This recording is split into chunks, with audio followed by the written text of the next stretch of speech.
Sir नमस्कार। आज अतिथि कार्यक्रम में आपको स्वागत। आज जो प्रसंग आमर थिला छाड़खाई छाड़खाई ऊपर कौन कहबे सर? मु संजय कुमार मजुमदार इंग्राजी विभाग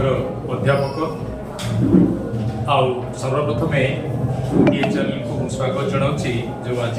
टॉपिक रखिंट छाड़खाई। प्रकृत में सार भी जो कथा कहते मुझे एकमत विशेषकर मोर गोटे दृष्टांत ये देवाई मोर इच्छा प्रकाश करुच्ची आम भेजिटेरियन प्रथम मनीष हिसाब से आम शाकाहारी ना मांसाहारी प्रथम आम जाना पड़े। आपड़ जदि नेचर को देखिए बाय नेचर पशु मान को आप प्रथम लक्ष्य करूँ ध्यान दिखती कि हरिण से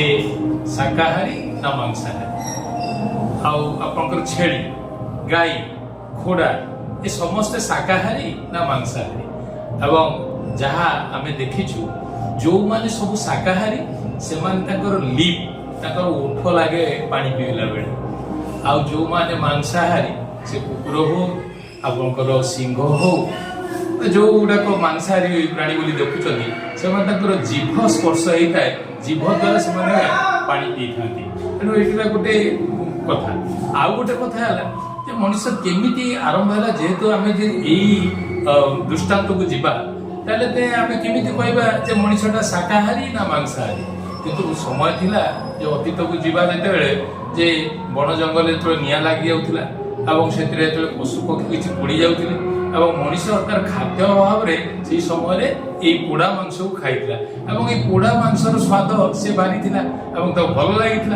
जहाँ फल कि मुझे भावुँ बोधे से दिन ठार मनीष धीरे धीरे धीरे धीरे यही मांस खाଇବା आरंभ कला तथा जो छाड़ खाई कथा कहते प्रकृत पक्षे आम जीव हत्या करवाटा ठीक मुझे दृष्टि मोर सब मत रोचे आम जदि साधा भोजन करती निरामिष भोजन करती से आम शरीर सुस्थ और सुंदर धन्यवाद। आ गोटे कथा जदि आम मनीष हिसाब से वास्तव में किसी जिनस को आम छाड़ा त्याग करने चाहते कौ जिन त्याग त्याग करवा आम मन भर जो हिंसा द्वेष परस्पर कातरता ये सब जो दुर्गुण गुड़िक रही आम जदि एगुड़ी को त्याग करती और सुगुण जिनस को जमी मनीष को भल पाइबा आ मनीष भीतर प्रेम भाव सृष्टि करवा ये समस्त जिनस रही आज ये जो छाड़ खाई पर्व जहाँ कहूँ यहाँ गोटे वास्तव परिचय आम समाज देव। धन्यवाद।